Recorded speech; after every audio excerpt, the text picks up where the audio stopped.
We're time traveling back to the days of COVID and doing a Zoom Saiyan sit down. You can't tell. Are we sitting? Are we standing? Who knows? I'm Jacob. Hey, I'm Jared. Welcome in, guys.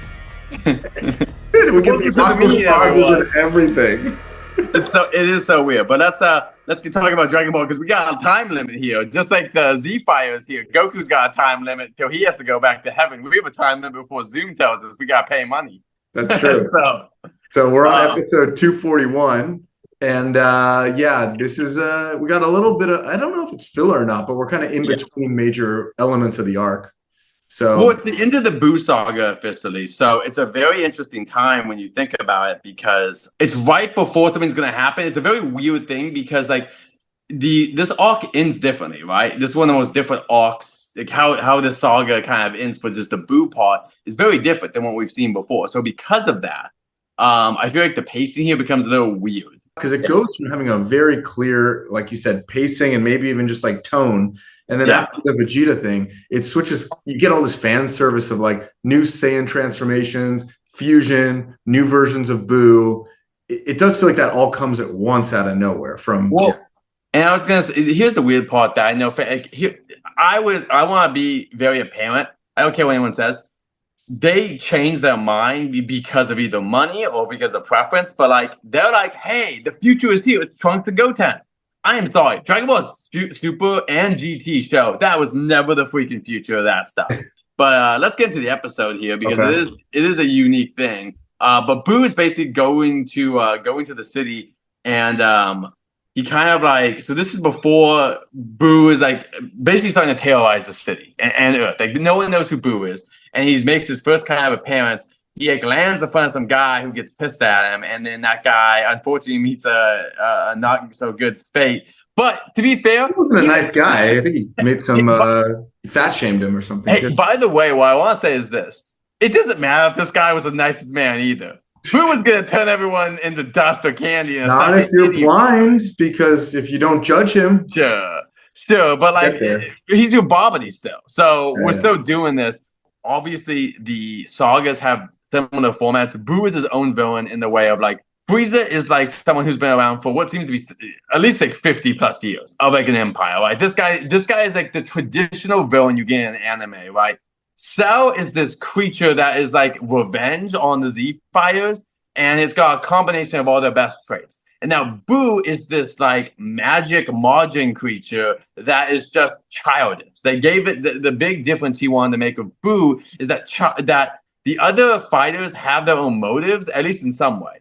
But Buu here doesn't have the same motives. Bobbity does, but Buu as the main threat does not have the same motives as the other heroes.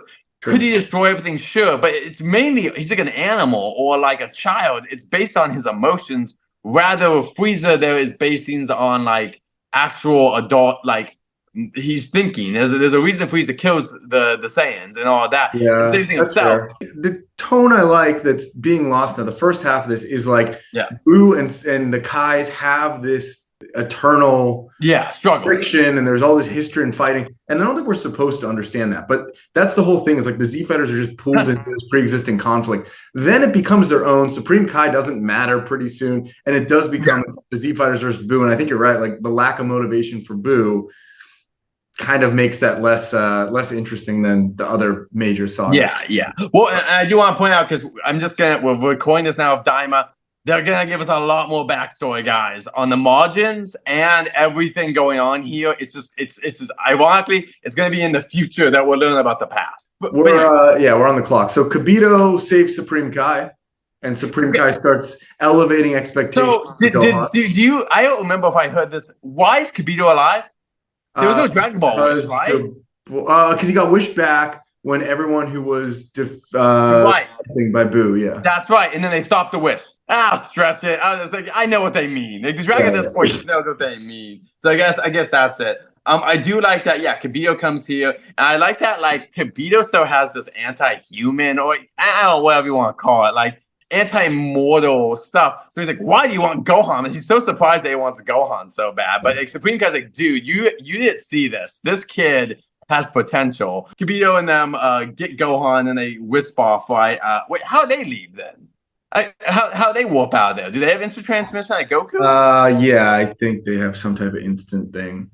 Okay, so Goku then is the one who has to be the bearer of bad news about everything, about who has died, which is Vegeta and Gohan, which is a huge loss for them because Vegeta is obviously second to Goku, and even Gohan, with his potential, is super powerful without even the potential part. Just Gohan was still, even with him being not as powerful as he was before, at this point, would still be the third powerhouse. Yeah. But that's not the only announcement in this episode. Yeah. It was Bobbity making his announcement that, telling the world he's looking for Trunks, Goten, and Piccolo. Yeah. This felt way too similar in tone to like the Cell Games announcement. It's just like, whenever they're but it's supposed to have this menace of having humans turn against the Z-Fires, which the Z-Fires have. There should be more here, especially who betrays them. I'm not going to say who. One of the people that betrays them, I think this has to be filler, because it's kind of ridiculous that some of the people that betrayed them are so, in my opinion, subscribe to the fighter thing. It's like, what? These losers? Dude, we'll get to that later. But it's insane who sells them out, considering what's happened at these tournaments before. It's insane that anyone would sell out any Z-Fires or just the tournament goers. Let's go 242. Yes, episode 242. My first note is, somebody does try to rat them out. It is some world martial arts people. Yes, this has to be filler. I need to reread the manga. I don't think they would do this. I'm pointing this out, by the way. Remember when a little demon monster started to kill tournament people? You think that they would have, from then on, started to do better with the security? But the fact that these guys actually rat them out too, F them. What are you doing here? Yeah. Dude, after the city is destroyed, they go some, I actually think, funny cutaway gags about it. You have one person who was studying to go to college at the city where this got blown up. That's a kind of funny gag. And you also have people that got married and they were supposed to get married in there. And then the girl afterwards we're still getting married. I do like that kind of humor. I kind of feel like that's filler. I know it's not Toriyama, but it feels Toriyama. I like that of showing what's going to happen now that there's the people living in the DBZ universe. Yeah, I kind of like the comic, being a little comic about it though. That's very Dragon Ball at this point of making light of the situation.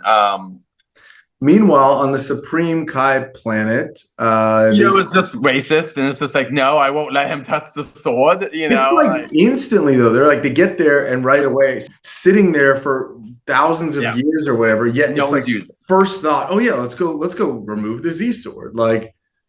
It's weird. It's also only for Saiyans, because even in other universes, the only other time it's used by Trunks. And it's in alternate universes where there's no Gohan. That's why I love it. It's no one else ever uses the sword besides Saiyans. It's just called the Saiyan sword at this point. Never anyone else using it. It's always he gets his Kai suit. So anyway, Gohan gets his trajectory for the next couple episodes. And then I think the real hero of this episode, we've debated this before, but Mr. Popo versus 2 Super Saiyans. So once again, not officially, someone was very confused once again, because in Daima, Mr. Popo does a fight and people are like, what the hell, Popo? You took on 2 Super Saiyans. Why are you fighting back on these people? That's not canon. Popo's not that strong. Popo was that strong. He takes it though, in that he's sparring. I know, but only anime, not in the manga, everyone. Okay. Just so you know, that's why. Because yes, it is funny to see Popo trying to wrangle 2 Super Saiyan kids. If he was that powerful, where the hell was he doing Frieza fight? When Frieza revived, wait, you're not who was expecting. Hello, I'm Mr. Popo, your Green Party. Get the hell out of Earth. No, I'm Frieza. You die now. That's what would have happened then. There's a moment there towards the end where I think this is where Goku kind of tells at least Goten and Trunks, because they were sleeping, about Gohan and Vegeta dying, and he gets really mad at them for crying, for being emotional, which is not a tone I think you see Goku do very often. Goku is under, I think it's because he's under stress. He knows the time is coming. He knows that this isn't even the way he wants it to go, but he knows it's the only way it can go at this point. Remember, if he had Vegeta and Gohan, that would be a completely different strategy. This is Plan Z. I mean, this is the last plan on the list. He's the silly one normally, so it's interesting. All right, let's move on to our last episode. We'll talk about everyone. 244, which 243. Oh, 43, I guess. Wait, 243? Yes. Oh, you're right. Okay, good. Whew. Yeah. Z-Sword will give Gohan a power boost, basically. This is our next kind of this is sacred water back in the day, everyone. For Gohan. This is going to give him a power boost. and Supreme Kai thinks he's the best bet Very for it. original concept, pulling a sword. Well, he's called Z Sword, not Excalibur, so you can't sue us. I also want to point out that I put how embarrassing Kibito's talking smack all this time. Gohan can lift the sword, and then Kibito can't even lift it. I mean, but also he pulls his sword out in less than one episode. Like it's introduced and he pulls it out. I mean, that's pretty quick for we're used to waiting for like 10 episodes for this kind of stuff to happen. And when he pulls it out, so he's going Super Saiyan when he pulls it out, maybe Super Saiyan 2, I don't know. He gets his new theme. So in the Falconer dub, that's play the Mystic Gohan for the first time. So that's going to be his theme. Yeah, and obviously his awesome is his costume, which is iconic. I'm not going to say it's near one of his best costumes, but it's obviously an iconic kind of costume because it's so colorful. Kind of like Yardrab, Goku's Yardrab's costume. But when he goes to actually fight Buu, he switches to the Goku thing. So he's really only using it on this planet. Yeah. This is just for toys. So they have another toy to sell kids back in the day. I did have the Gohan of this, and it came with that's why I got him, because it came with the sword, the Z sword, and it was in this outfit. So that's literally why they made this Gohan. Basically, it's a lot of introducing two things. I think that's one of the flaws of this. Is like we're setting up Goten and Trunks, and we're setting up Gohan. We know they're not both going to be the ones to beat Buu, so we're kind of just waiting. Like there's not the normal anticipation of who the protagonist should be at this point. Yeah, they're basically doing that too. I just love how they say up Gohan and Gotenks, and then guess who wins in the end? Goku. You didn't expect it's a plot twist, kids, because we didn't even set that one up. Did you expect the main hero of the show to beat the bad guy? Wow. So anyway, guys, thanks so much for watching. What do you guys think about this? When you were watching Origin, that's the question of the week. Were you expecting Gohan to be the final fight with Buu, or did you think Trunks and Gotenks? Leave a comment below. What did you guys think when you were young?